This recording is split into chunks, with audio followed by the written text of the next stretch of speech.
Production support for the Friday Zone is provided by Smithville, a locally owned business serving central and southern Indiana since 1922, with residential and business internet, voice, and security services.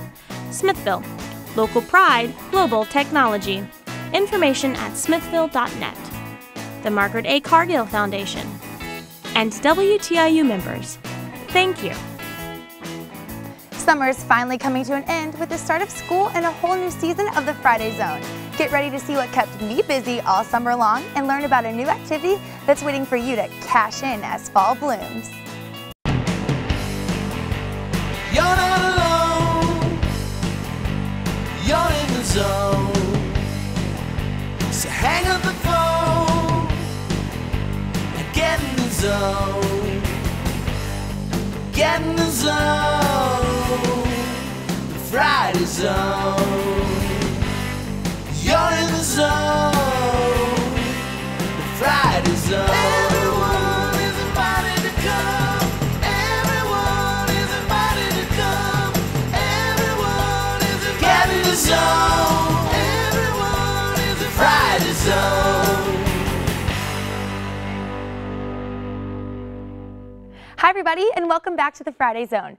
Just like your break from school for the summer, I've been on a break from here in the Studio 6 as well. And man, do we have a lot of catching up to do. My good friends Chad and Gabby won't be joining us here in the Zone this season, but lucky for you, I have found a new friend that's eager to join me in the Zone. I would like to introduce you to a face that you're going to get to know quite well here in Studio 6. Joining us here in the Zone today is my newest co-host of the Friday Zone, Taylor. Come on out. Hi. How's it going? So great, how are you? Good. So Taylor, say hello to all of our lovely viewers out there. Hey guys, how's it going? This is the face you will get to know for quite some time. So Taylor, tell us a little bit about yourself. Where are you from? Me, I grew up here in Bloomington, Indiana. Bloomington, Indiana. So the Friday Zone is not that new to you? Friday Zone is not new to me. Actually, I grew up watching the Friday Zone. Go figure, Studio huh? 6. Yeah. So is there anything different in here? Oh, it's totally, you know, being in here is completely different from watching it on TV, and I have to say, it is much more colorful than I actually thought. It is pretty bright in here, and we're all not so big. We're just normal people here. Exactly. So actually, what are you studying here? I assume you go to IU, right? Yes, I am a sophomore at IU, and I am actually studying musical theater. Oh, so you like to play the drums, guitar, do you sing? What do you do? I'm not much of an instrument guy. You know, I can dabble. You know, I play the piano a little bit, but I primarily sing, dance a little bit. Okay. And, all that good stuff. All right, so can you give us a little taste of your musical talent? Maybe musical say, the Friday Zone. The Friday Zone. Perfect, perfect. So what do you do for fun in your spare time? In my spare time, you know, I like to hang out with friends a lot. When I was a kid, actually, I used to make clay animation videos. That was a big thing I did when I was younger. Like with Play-Doh? Yeah, with Play-Doh and clay. I used to actually make little models of different characters, and I'd make little movies all the time, something I used to do and wish I still kind of had time for. But other than that, you know, I just like to hang out, have a good time. Taylor, I'm glad that you're here to hang out with us here at the Friday Zone. Is there anything you're looking forward to this season? I'm really looking forward to just getting to know everybody around here and doing some fun crafts and teaching you guys what I know. Awesome. Well, Taylor, we're excited that you're here. And as you all know, this is our first show back from being away from you guys all summer long. And just like you all, we did have some really fun things go on. One of my favorite things to do over the summer is obviously go to the water parks. Of course. I mean, it's not summer without water parks, right? So I joined the Cook family at Holiday World and Splash and Safari to check out the newest attraction at the water park, the Wildebeest. It was amazing. Check out our fun-filled day in this season's first Friday Zone field trip.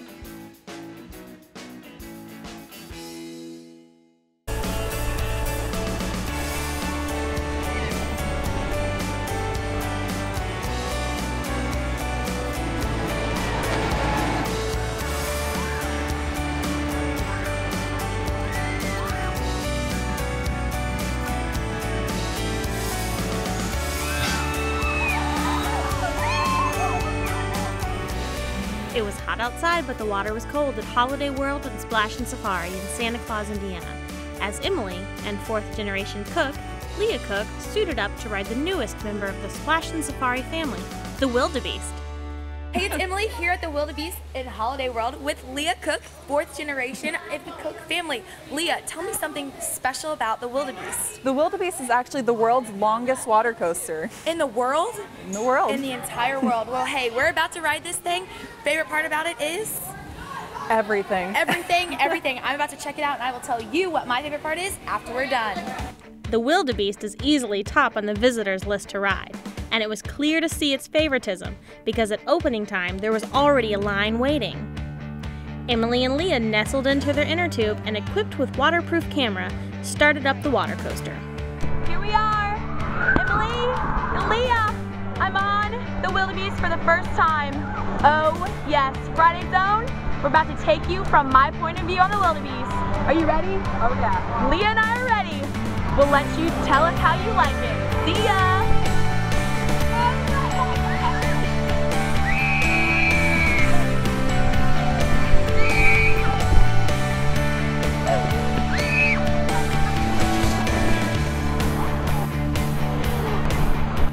And man, do you get wet on this ride.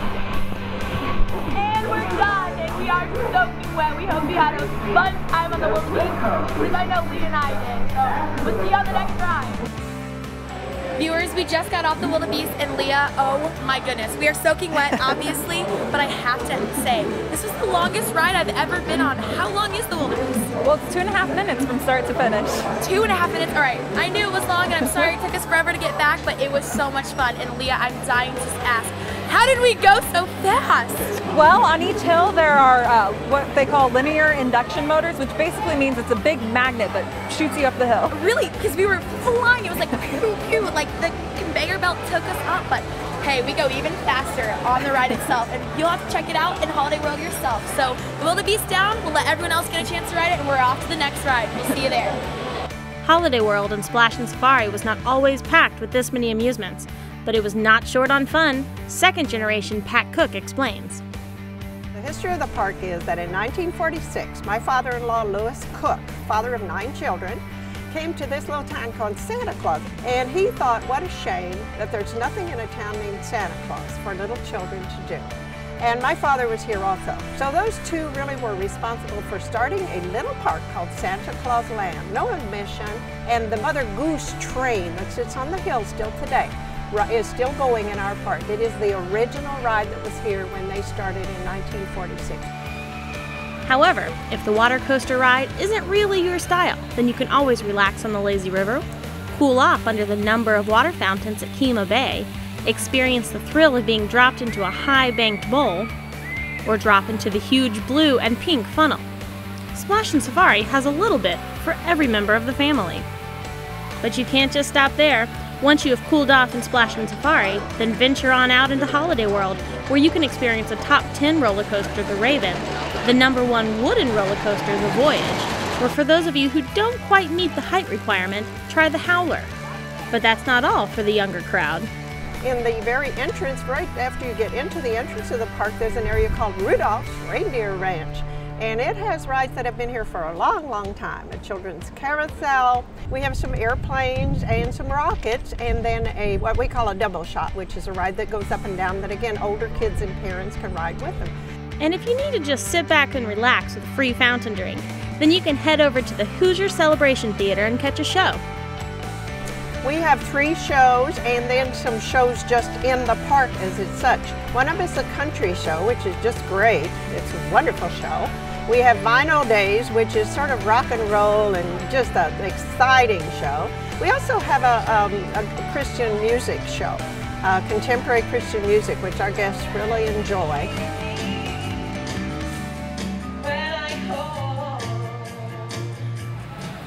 Top on our summer list here in the zone are water parks, and Splash and Safari is at the tip top of that list. Whether you want to float all day, get a thrill from the slides, or wind your way around all the rides at Holiday World, this park truly does have everything to make your summer fun.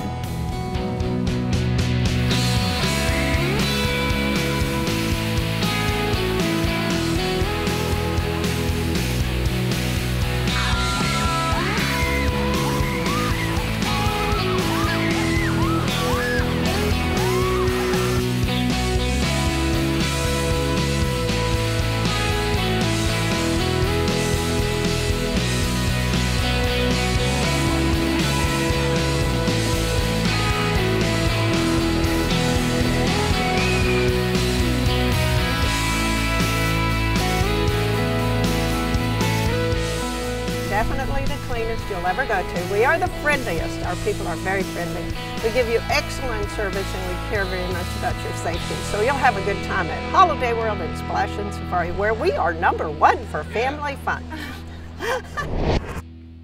Well, if we're going to talk about summer, I know that one of my favorite things that officially says summer would be fireflies. Fireflies? Absolutely. I mean, you know it's officially summer when you're sitting on your porch and you see hundreds of bugs lighting up. I mean, didn't you catch them when you were a kid? I mean, yeah, but I was kind of, all right, here, Ben, my brother, go catch them. And then I liked looking at the entire jar filled with light at the end of it. Jars and jars full of lightning bugs. Anyways, we were so interested in these little bugs that we wanted to learn a little bit more. So we joined a group of kids at Lower Cascade Park in Bloomington, Indiana to take a closer look in this zone investigation.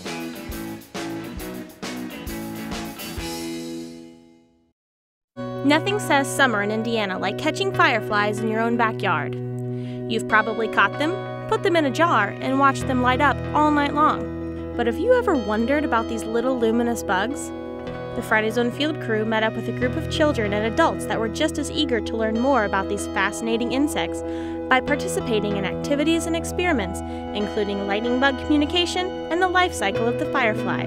Sarah Eady of the Monroe County DNR explains. So today we did several lightning bug activities. One was to kind of communicate the life cycle of the lightning bug to the participants. And so they lined up and represented each stage of the life cycle: egg, larva, pupa, adult. And we talked a little bit about what the lightning bug or firefly is in each stage of its life cycle and how long that lasts. Young lightning bug participant Olivia gives her perspective on this quirky activity. We had to wear some silly hats and stuff, and we had to hold up this piece of paper right here, and she would talk about it, and we would line up in the order of egg to adult.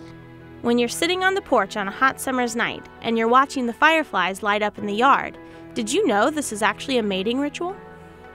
All the females, mostly for the fireflies, end up hanging out, resting in high grass or brush or trees.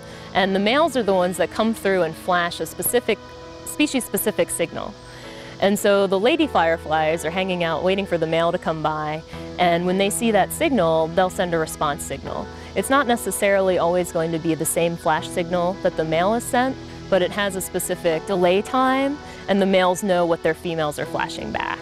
So it's how the males find the females to mate with them.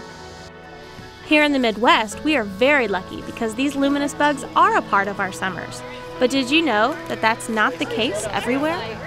And so if you're in a climate that doesn't have moist, damp soil, chances are your fireflies are not going to survive because the eggs need to stay moist to hatch, and then once they hatch, the larvae need to be able to burrow into the soil and survive, usually under logs, along wet stream banks, places like that. The habitat's important. We were wondering why the fireflies won't come by our house, but now we know because of the moisture and stuff, because it's all dirt around our place. So if all this talk of fireflies has you interested in these little glowing bugs, you too can be a citizen scientist. There's a wonderful program through the Boston Museum of Science, and it's basically been put together to help scientists that are studying fireflies.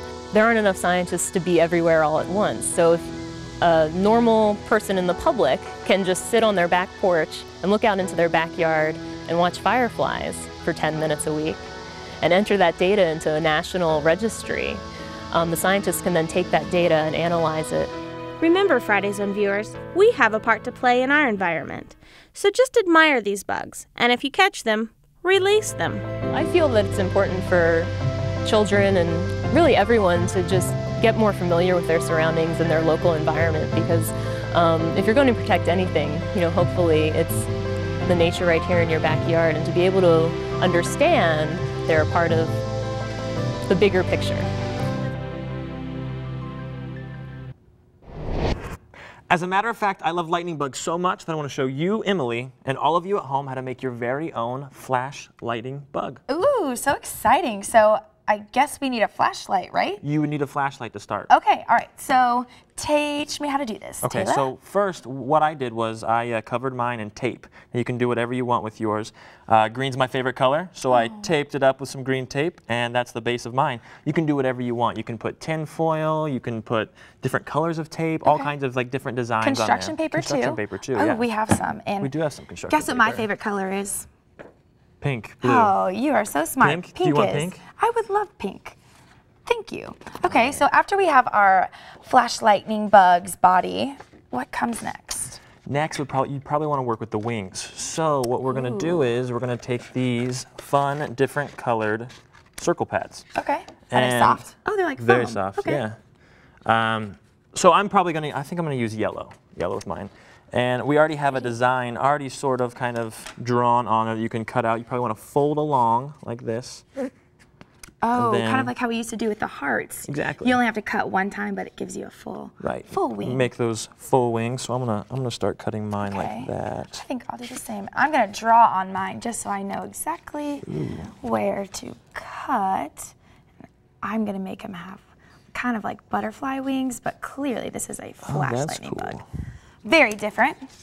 Ooh, got some flower petal I wings know, going. it kind of does. So that's kind of your end product for mine. That's what I'm going to put on the back of mine. So I'm going to glue that on the back. And you probably want to glue it back here on the flashlight side. Okay. Where you turn it on and off. Ooh, did you just send me a flashlight I did. bug code? I just sent you a signal to your bug. I could tell that you are a male by that. Yes, that's my male Good. mating call. Here, I'll send you one. I'm a female. She said. The female in the orange. She said Okay. hello. I'm trying to catch up with you. All right, let's see. You're not too far behind. I have my wings, and you said to do it on the top. I mean, you can do it So wherever. the top side by the. Yeah, just on that Okay. back side where the switch is. All right. So I'll put mine on. Done. Beautiful. Look at that. That's great. That's fantastic. You got yours So on too. some eyes. Some eyes. We will use googly eyes. I mean, you can use Ooh. whatever, really. You can make your own eyes out of construction paper. All kind of fun stuff. I think I'm going to do one big eye Ooh. and one little eye. Ooh, so he's like winking. Yeah. Ooh. That's cool. Winking I lightning never bug. thought of that. I'm going to use big eyes because I can see everything. Those. Uh-oh. Put these on the front. Oh, yeah, you're using that glue. That's probably smart. Yeah, this glue sticks a little These bit are really better easy to on here. make. And you could probably play around with it. Like, Oh, don't we have totally. like little foamy shapes over there? Oh, we have all. You can do. I mean, you can do whatever you want to your lightning bug. Let's see. That's pretty good, right? That's silly. Let me see.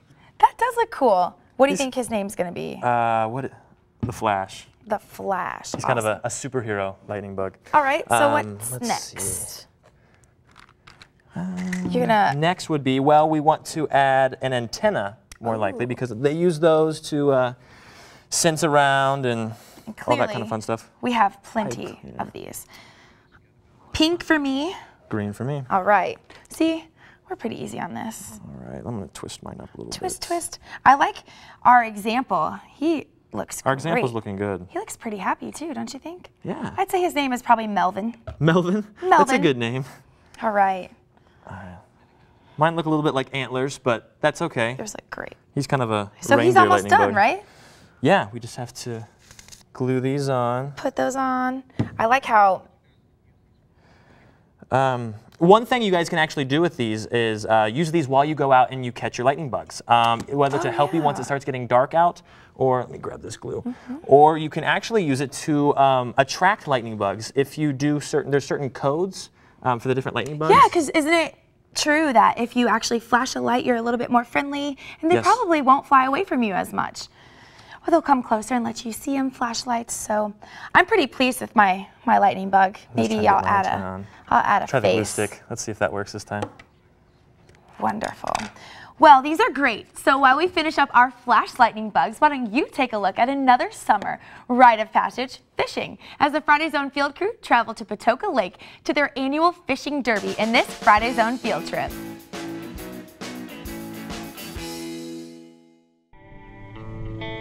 At Patoka Lake, the families arrive. Moms, dads, grandparents. They make their way down to the fishing pond for the kids' fishing derby. Are you gonna catch a big fish? And catching fish is what they do. Wow, congratulations.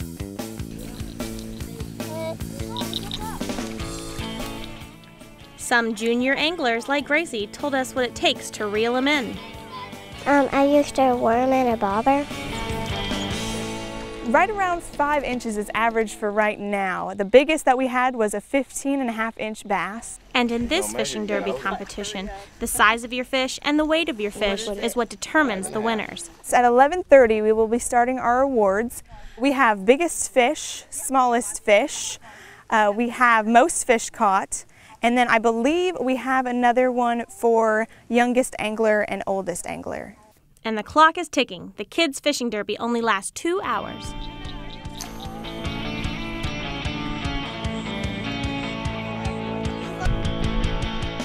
Though there are a lot of veterans, there's also a lot to learn, and experts are on hand to help out. But for most kids, it's mom and dad who are giving the lessons. Oh, you should never put a little worm on a big hook. If you want to use a big hook, then use a big worm. 2 hours is plenty of time for young fishermen to find the fun, the fish, and the full experience. I don't know, I think this one might have been caught before. After plenty of snagged hooks, tangled lines, and the ultimate rite of passage for every budding outdoorsman, Well, we better put him on your hook. the champion was crowned. For our smallest fish, I need Dylan White to come up here. Dylan White with the smallest fish. Everybody give him a big hand. It was 3 1/4. And who caught the most fish? Gracie and her worms and bobbers. Gracie. She caught 14 fish today. We have fishing poles from Go Fishing. All kinds of great prizes. We got the fishing poles, fishing nets, bobbers, lures, all kinds of great things that were donated this year. We've got some great boat passes so that 3 of our contestants today will actually be able to go out with their families, their parents, and rent a boat for free. All costs covered, gas and everything, and we'll be able to go out on the lake another day and maybe try their hand at fishing the big waters instead of our little kids' fishing pond here today. But Friday Zone viewers, it's not all about the prize. If they can appreciate fishing and appreciate the outdoors, I think that is a big thing. Well, we have done some awesome things over the summer, but unfortunately we cannot do those things all year long. So now that summer is coming to an end and fall is slowly creeping in, we wanted to tell you about an activity that you and your family can do together all season long. Have you ever heard of geocaching? Well, joining me here in the zone is Justin Makimson and his 3 children, Keller, Meyer, and Ingle. Hi, you guys. Thanks so much for coming. Hi. So geocaching, who wants to be the first one to tell me what it is and what it's about? Oh, I think you guys are the experts. Well, geocaching, it's where you have these caches, which are treasures, basically. Okay. It's like a treasure hunting system, and you have these little prizes inside boxes, and you use GPSs. Okay. They tell you coordinates, and people hide the caches in cool places. They think that are cool places, and like in a hollow tree. Okay. So it's like an outdoor activity that's more like a treasure hunt, but it's still a game. Mm-hmm. Okay. So now, Dad, how did you guys start geocaching? Well, we like to hike and like to camp, and we got a GPS for hiking, and we noticed that you could actually use it to find geocaches. And we went out, we tried a couple, and we had no luck. We tried 4, and then we finally found our first one, and we got hooked. So who can do geocaching? I mean, clearly kids of all ages, or how does it work? Well, it's pretty much anybody that likes to have fun and is adventurous. Okay, so you like to do it? Are you adventurous? I'd love to do it. Okay, so now where are these geocaches hidden?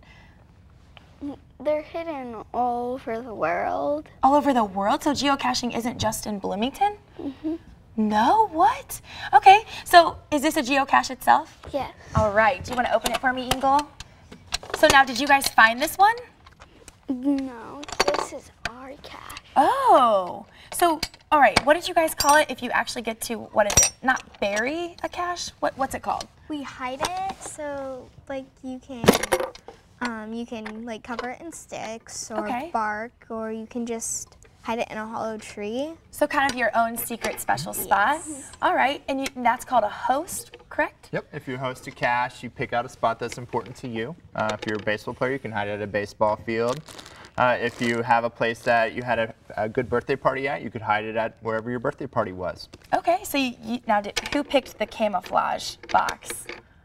If this is your guys's, it looks great, let me just tell you. But Dad, now you said that some caches are not actually camouflaged in real camo. They just are everyday objects, right? They look like anything. It could look like a fake water spigot. It could be part of a statue. It could be attached to a park. It could be attached to a fire hydrant. They're hidden all over the community. So now how do you guys first learn where caches are potentially hidden? Well, the GPS, they Does it give you like the coordinates on there? Yeah, and did you get them from the website? How does the website help you? It does? Well, you download them into your GPS from a cord on your computer. Okay. And then you can go into it and which cache you want to find. Okay. Because it has, each one have names. And oh, all right. Well, so this is a free, fun activity. Why don't you show me what's inside the cache, the treasure, if you will. Well, this is a log. Okay. Oh, that's a log. Now, what do you do with the logbook? You make up a name, and then you just sign it every time you find the name. Every time you find one on the log. Okay. So these are all the people that have found your guys' cache that you posted, correct? Yeah. All right. Well, Taylor, why don't you come in and check this cache out? Oh, this is that great. The Sorry, Megansons got to host. my lightning bug here. Your lightning bug looks great. Well, unfortunately, that's all the time that we have here in Studio 6 today. But you guys, thank you so much for coming in. I'm probably going to have you stick around because I'm curious to find these geocaches around campus. So it was so great to be back here. Taylor, I'm excited for this season that we have coming up. I'm super and I know excited everyone else is as well. So be sure to send your thoughts or show ideas at www.fridayzone.org. You can also download your favorite episodes of the Friday Zone for free on iTunes. all right. Remember to live, learn, and play the Friday Zone way. We'll see you right here again next week. Bye-bye. All right, so show me what's in here. So is this the stuff that you guys put in?